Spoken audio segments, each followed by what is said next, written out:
Il y a 50 jours, j'ai confié 1000 $ à un agent IA autonome afin que ce dernier puisse gérer mes positions DeFi à ma place et voir si c'était possible de réellement générer des revenus passifs grâce à l'intelligence artificielle en 2026. Et d'ailleurs, si tu as cliqué sur cette vidéo, c'est probablement parce que tu veux générer des revenus passifs en DeFi sans y passer tes soirées et que tu as vu la promesse des agents IA, plus besoin de gérer, l'IA s'occupe de tout, tu touches tes intérêts pendant que tu dors. Moi aussi, je l'ai entendu, donc le 5 mai 2026, j'ai testé pour de vrai avec mon argent. 1000 $ confiés à un agent autonome dédié à la liquidité concentrée, mais cet agent, il est autonome dans l'exécution. Il faut d'abord le paramétrer. Je lui ai donné un cadre strict de gestion et je n'ai réalisé aucune intervention manuelle sur les positions après le déploiement. On va voir dans cette vidéo exactement ce qui s'est passé. Et déjà, dès le début, ça a été les montagnes russes. On a commencé le 5 mai avec 1000 $ d'investis. Et le 11 mai, 6 jours après, j'avais fait plus 55%.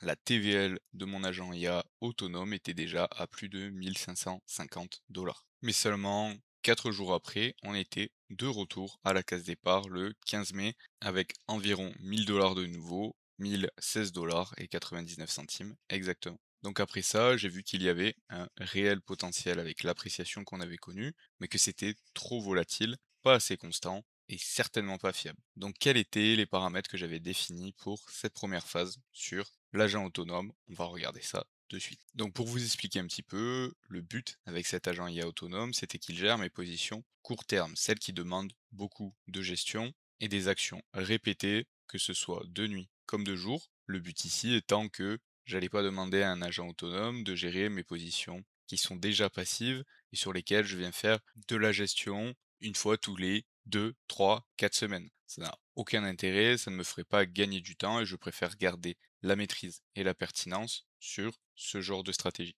En revanche, sur des positions court terme qui ont pour but de maximiser les rendements avec une gestion passive, si un agent IA autonome est capable de le faire à ma place, ça pourrait être un gros gain de temps et d'efficacité. C'est donc ce que j'ai testé de faire. J'ai donc sélectionné la stratégie que je mets en œuvre sur la Binance Smart Chain avec des pools à haut rendement. Ici, le filtre pour la sélection des pools sur la Binance Smart Chain, c'était minimum sur les dernières 24 heures, 1500% d'APR, le minimum sur les 7 derniers jours, 500% d'APR, une TVL minimum dans la pool de 10 000 $, 50 000 $ minimum de volume durant les 24 heures, un ratio entre le volume et la TVL d'au moins x2, une volatilité maximale du prix de 75%. C'était ces 6 paramètres pour la sélection de la pool. Une fois qu'il avait sélectionné cette pool, il avait des paramètres pour créer ma position. Premier paramètre, la largeur de la range, au moins 5% de large. Ensuite, je lui avais indiqué qu'il pouvait mettre au maximum 32% du capital total qu'il avait à disposition dans une position en particulier, ce qui veut dire que forcément, il pouvait avoir que 3 positions au maximum en même temps et que après la sortie, il avait 1 heure d'attente avant de recréer une position. Ça permettait qu'il analyse le marché et qu'il ne rentre pas dans la même position dont il venait de sortir. Côté gestion, une fois que la position était créée, je voulais qu'il vienne récolter les frais générés dès que ça dépassait 5% de la valeur de la position. Quand on était out of range, il avait le droit de faire un rebalance si ça lui paraissait pertinent et que la position était toujours intéressante. Et les frais qui étaient collectés, lorsqu'ils étaient en token volatile, il pouvait les repasser en USDT de façon périodique. Enfin, pour les règles de sortie, stop loss, take profit, on avait un stop loss à moins 10%, un take profit à plus 25% et une condition également de sortie si jamais l'APR rechutait en dessous des 1500% sur un horizon de temps de 24 heures. Et comme vous vous rappelez, avec ces paramètres-là, on a eu une montée assez rapide, un bon pic, mais par contre un retour au point de départ tout aussi rapide, si ce n'est plus rapide même. Donc j'ai apporté quelques modifications après une analyse de toutes les positions qui avaient été ouvertes pendant les 10 premiers jours. Ici sur les sélections d'entrée, j'ai rajouté un filtre anti-spike, car là, ce que j'ai remarqué, c'est que quand il cherchait des positions qui sur les 7 derniers jours avaient 500% d'APR minimum et 1500% d'APR durant les 24 dernières heures, il venait souvent rentrer dans une position dont le token avait explosé. En prix, peut-être fait un x2, x3, ce qui voulait dire que certes, les volumes étaient hauts et donc les APR étaient très intéressants, sauf que dès que le marché se retournait, que le token avait sa première correction après ce gros multiple qu'il avait réalisé, bah forcément, mon capital était impacté par cette grosse correction en venant fournir de la liquidité dans cette phase finale du pump. Donc pour pallier à ça, sur les 7 derniers jours, on est passé de 500 à 600 pour avoir une différence moins extrême entre sur les dernières 24 heures et sur les 7 derniers jours. On est passé également à une TVL un petit peu plus élevée, 15 000 $, mais le gros changement, ça a été ce ratio entre l'APR sur les dernières 24 heures et sur les 7 derniers jours. Je ne voulais pas de différence supérieure à x4, ce qui nous permettait de rentrer certes quand il y avait une accélération, que ce soit en termes de volume ou de prix, mais de ne pas rentrer en fin de pump, car si on était déjà sur une pool de liquidité qui était à 5 000, 8 000, 10 000%, alors que la semaine précédente, elle était à 500, 600, ah bah forcément, ça voulait dire qu'on rentrait trop tard, que tout l'engouement était déjà passé et qu'on était proche du retournement. En termes de taille de position, j'ai également changé. On a élargi la fourchette de prix. On est passé de 5 à 15%, donc pour des positions un peu plus long terme et surtout des positions qui subissent moins la perte impermanente qu'une fourchette très serrée et qui peuvent durer un peu plus dans le temps, au lieu que ça dure quelques heures, peut-être durer une demi-journée, voire une journée complète. La taille des positions par pool, pour pas mettre tous nos œufs dans un même panier, je les ai divisés par 2 et on est passé à 17,5%, ce qui veut dire que on pouvait avoir jusqu'à 6 positions maximum au lieu des 3 précédents. En termes de cooldown, donc le temps d'attente après la sortie, on a laissé plus de marge à l'agent pour qu'il soit plus actif et on est passé d'une heure à 30 minutes. Pour la gestion, j'avais analysé que les frais générés pouvaient fondre avant d'être convertis en USDT, en stablecoin, parce qu'on avait une exposition prolongée aux tokens volatiles sans venir les collecter ou les swapper. Donc en changement ici, je suis venu collecter plus souvent les frais. Au lieu d'attendre d'avoir 5% du capital dans la pool de liquidité, j'ai mis deux nouveaux paramètres, soit 2% du capital, soit 5 dollars. Et ici, dans la séquence, on a passé en priorité numéro 1 de sécuriser les fees, c'est-à-dire que à chaque fois qu'on avait plus de 5 dollars d'un token disponible en dehors d'une pool de liquidité directement dans l'agent autonome, on venait faire un swap immédiat en USDT. Le but ici, c'était de convertir de façon continue les frais collectés en USDT pour les sécuriser et de venir faire des collectes de rendement plutôt 2-3 fois par jour plutôt que d'attendre la fin de la journée. Et si jamais le token avait rechuté en valorisation, ça venait impacter le capital. On a beau faire 2000% d'APR, si on collecte les frais de transaction en token volatile et que ces derniers chutent, eh ben, ça va baisser notre profitabilité globale. Pour le réajustement des positions, j'ai également mis une nouvelle règle de ne pas réajuster la position si jamais on était en PNL négatif. Ça arrivait des fois que l'agent vienne réajuster ma position et verrouiller une perte impermanente, alors que le token pouvait remonter par la suite. Ici, si jamais on était en négatif sur une position mais toujours actif dans la fourchette de prix, on attend de remonter ou alors d'atteindre le stop loss. Et d'ailleurs, en parlant de stop loss, les règles de sortie précédemment étaient moins 10%, plus 25% ou alors un APR sur les dernières 24 heures inférieur à 1500 dollars. Et ce que j'avais vu, c'était que l'agent sortait principalement lorsqu'il y avait des baisses d'APR, même si la position est en perte non réalisée avec de la perte impermanente ou alors que les frais pourraient couvrir cette perte. Donc c'était pas très optimisé et on n'a quasiment jamais touché ni le stop loss ni le take profit. On sortait uniquement sur ce critère de rendement qui venait à ralentir après l'entrée dans la pool. Donc ce qu'on a fait ici, c'est que déjà on a ajusté les stop loss et on venait avoir un stop loss évolutif. Le stop loss initial toujours à moins 10%, sauf que si on arrive à plus 10% de profit, le nouveau stop loss devient le break-even. C'est-à-dire qu'on ne redescend pas en dessous de notre point d'entrée. Et ensuite, si on atteint les 12% de profit, notre nouveau stop loss, notre nouveau point de sortie bas, c'est 5% de profit. Et notre take profit complet, c'est-à-dire la sortie de la position, c'est plus 15%, quelque chose de plus atteignable que les 25% qu'on avait définis précédemment. Et pour l'APR, comme je vous disais que principalement c'était l'APR qui nous faisait sortir de notre position, j'ai mis ce que l'agent a appelé une grace period, c'est-à-dire que si jamais on a des pics de variation sur l'APR, c'est pas pris en compte car il faut que l'APR ait été inférieur à 1500% durant au moins les 6 dernières heures avant qu'il exécute une sortie. Et que au moment de la sortie, on soit au maximum à moins 2% de perte pour sortir, sinon on attend de générer des frais pour repasser au-dessus des moins 2% afin de sortir, ou alors que les autres paramètres, c'est-à-dire le stop loss à moins 10% ou le take profit à plus 15, viennent s'exécuter. Donc voilà un petit peu les différents ajustements que j'ai fait pour optimiser l'agent IA. et donc regardons en live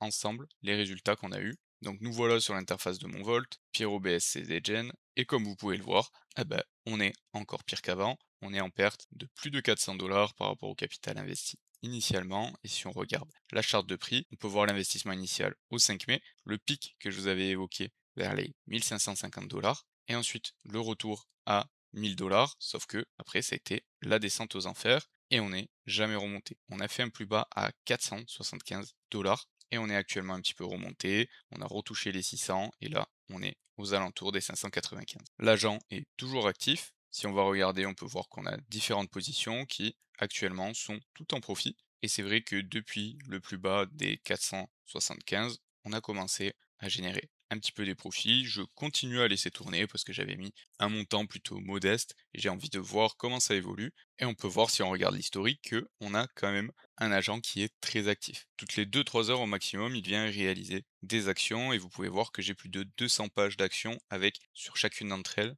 une dizaine d'actions. Donc il y a vraiment beaucoup de positions et d'actions réalisées par cet agent. Le principe marche plutôt bien, mais pour moi, le gros point faible de l'agent, c'est clairement son analyse du price action et des moments opportuns pour rentrer. Et ça, malheureusement, c'est le seul paramètre que je n'ai pas réussi à lui faire prendre en compte. Sur ces 50 jours, vous voyez qu'il a ouvert plus de 780 positions entre les 3 positions ouvertes actuellement et les 781 ouvertes et fermées depuis le 5 mai. Et on a parfois des positions qui s'enchaînent toutes en bénéfice et parfois des positions qui s'enchaînent toutes en perte. Et en fait, il suit les phases de marché et il subit un petit peu la volatilité des actifs. Pour moi, le gros problème de l'agent IA actuellement, c'est qu'il est aveugle vis-à-vis des chartes de prix. Si on vient regarder cette position dans laquelle il a investi actuellement, on va voir qu'il a investi dedans il y a 13 heures. Et si on ouvre la charte de prix du token et qu'on regarde il y a 13 heures, vous voyez qu'il est rentré au pic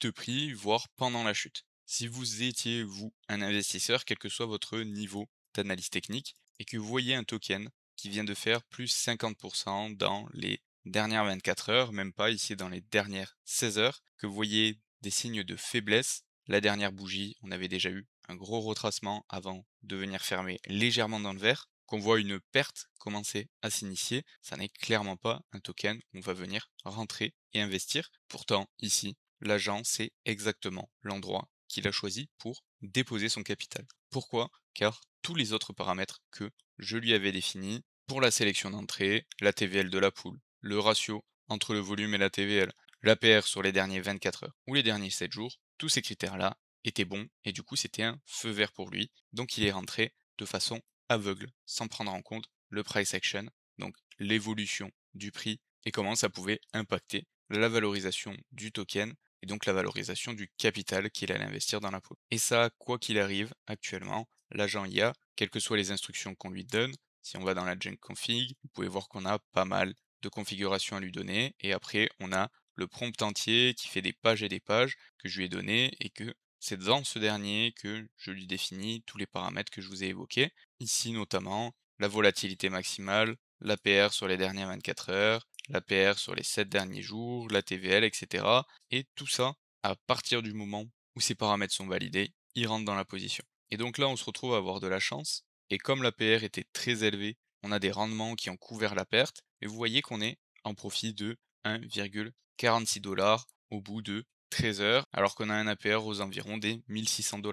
Donc c'est ce qui nous sauve. Mais globalement, ces entrées à l'aveugle dans des poules de liquidité, ça fait que quand le marché va dans votre sens, c'est que la plupart des tokens sur l'écosystème Binance Smart Chain est dans une phase d'appréciation où on a des multiples et une belle accélération sur le marché, eh ben on s'en sort bien. Mais dès que c'est l'inverse, on se retrouve à enchaîner les positions perdantes. Donc comme on a pu le voir au début, quand on a vraiment une phase d'euphorie et que le marché est clément, on peut avoir des belles accélérations, plus de 50% en 6 jours, c'était incroyable et ça montrait un vrai potentiel de ce côté-là. Mais après moins 1000 $ en une dizaine de jours, ça montre aussi l'énorme volatilité de ce type d'agent. Maintenant, moi je pense qu'il est encore possible d'optimiser ces agents et d'aller les faire fonctionner. C'est pour ça que cet agent tourne toujours au bout de 50 jours. Je vais essayer d'y apporter des modifications et de le rendre profitable au long terme. La chose qui me bloque pour l'instant et que j'ai remonté à l'équipe Crystal, c'est que si on va dans le log des actions, juste ici, pour voir toutes les actions, je peux faire des filtres sur le type d'action, par exemple, toutes les ouvertures de position avec des statuts, success, et ça va me montrer que ce type de transaction et d'action, une ouverture de position qui a fonctionné. En revanche, ce que je ne peux pas faire, c'est venir faire un extract, extraire toutes ces données pour les traiter, par exemple, en utilisant l'intelligence artificielle pour l'analyser, ou tout simplement moi sur un fichier Excel en y appliquant des filtres. Là, ça me limite quand même assez. Pareil dans le terminal, si je viens regarder, j'ai toutes les actions en détail avec qu'est-ce qui a été fait et pourquoi ça a été fait. Et on peut voir systématiquement qu'il respecte les paramètres et les critères, le cadre que je lui ai défini pour exécuter ces actions, mais je ne peux pas extraire tout ça et venir l'utiliser pour l'analyser à grande échelle. Je suis obligé de scroller, éventuellement faire des copier-coller, mais ce qui est problématique avec ça, c'est que lorsqu'on a presque 800 positions qui ont été créées avec plusieurs transactions pour chacune de ces positions, une transaction pour entrer, une transaction pour sortir, une transaction pour collecter les frais, une transaction peut-être pour swapper les frais collectés vers de l'USDT, on va se retrouver avec des milliers de transactions et d'actions entreprises par l'agent. Et si je veux analyser ça à grande échelle pour savoir quels sont les paramètres qui font défaut, quel est mon pourcentage de réussite et de position profitable, qu'est-ce qui me pousse à fermer mes positions en négatif, est-ce que c'est toujours, comme je l'avais vu précédemment, l'APR qui passe en dessous de mes critères, ou alors on vient toucher le stop loss. Tout ça, c'est des questions auxquelles je ne peux pas répondre à grande échelle avec un échantillon important, car je suis obligé de faire de la collecte de données à la main et c'est vraiment pas optimisé. Donc j'ai fait ce retour-là à l'équipe Crystal qui m'a dit qu'ils prenaient ça en compte et normalement on devrait avoir une mise à jour pour pouvoir faire des extractions de données qui pourraient nous faciliter l'analyse de ces dernières et donc l'optimisation de ces volts. Maintenant, si on regarde cette stratégie, au global, elle marche car ça, c'est les positions que j'ai ouvertes et fermées la semaine dernière. Vous voyez que on est entre 1 heure et 2 jours pour la vie des positions et qu'on a des profits de 6, 7, 8, 5, 3,5%. Au total, on est sur 1000 $ et 72 centimes de profit juste sur les 7 derniers jours, avec un capital engagé sur ces positions entre 2000 et 2500 $, ce qui représente 35% de profit en 7 jours. Et quand on compare ça à l'agent IA depuis les 50 derniers jours, on est sur une performance de moins 40%, là où j'arrive à faire plus 35% manuellement en 7 jours. Ça a été une bonne semaine où j'ai eu du temps à y consacrer. C'est bien entendu le problème que j'ai essayé de solutionner avec cet agent autonome, c'est le fait que c'est chronophage. Cette gestion manuelle sur des positions court terme, il faut pouvoir y consacrer du temps, mais la seule différence, c'est vraiment l'œil humain et l'expertise sur les chartes de prix, car on est sur les mêmes critères, la même stratégie et le même type d'actif sur la Binance Smart Chain, que ce soit pour la stratégie qui est mise en œuvre par l'agent autonome ou la stratégie en gestion manuelle qui m'a permis de générer plus de 1000 $ en une semaine. Donc ce que j'ai appris avec ce retour d'expérience sur les 50 derniers jours, c'est que déjà, comme évoqué, les données sont limitées. On n'a pas d'exportation d'historique disponible, ce qui freine l'analyse et la mise à jour basée sur des données réelles. Comme évoqué, je l'ai demandé, j'espère que ça arrivera au plus tôt pour pouvoir optimiser tout ça davantage et essayer de rendre ces agents viables et profitables. Pour moi, l'analyse que j'ai pu en faire avec les données collectées à la main, et vous l'avez vu sur l'exemple que je vous ai montré dans la vidéo sur la charte de prix, on a pris la première position dans laquelle on était au hasard,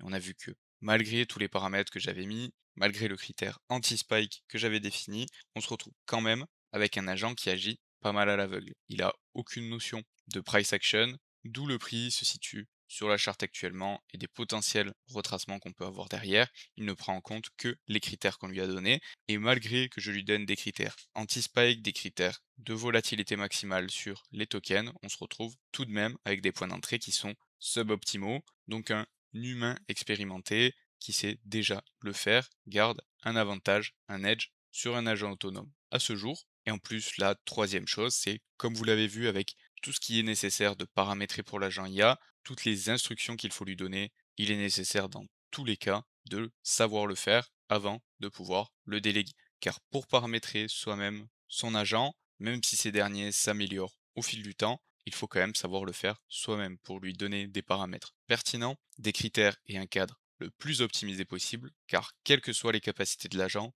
il va travailler avec les instructions qui lui sont fournies, et si ces instructions sont données par quelqu'un qui ne comprend pas ce qu'il fait, forcément, les résultats seront négatifs. Donc une fois qu'on a dit tout ça, si vous voulez apprendre à faire vous-même pour vous aussi réussir à avoir des résultats comme ceux que je vous ai partagés, car sans attendre, en le faisant vous-même manuellement, il est possible d'être très profitable avec ce type de stratégie. Et en plus, si jamais j'arrive par la suite à optimiser ce type d'agent, eh ben, vous aurez les compétences pour le paramétrer vous-même grâce à l'expérience que vous aurez accumulée en le faisant manuellement dans un premier temps. Pour tout ça, je vous invite à rejoindre la communauté privée Crypto Liquidity afin d'apprendre à lire le marché, paramétrer ses propres positions, construire un avantage systématique qui te suivra quel que soit l'outil que tu gères toi-même ou alors que tu pilotes un agent IA dans quelques années. Si tu veux qu'on regarde ensemble où tu en es et si on peut bosser ensemble pour atteindre tes objectifs au plus vite, clique sur le premier lien dans la description,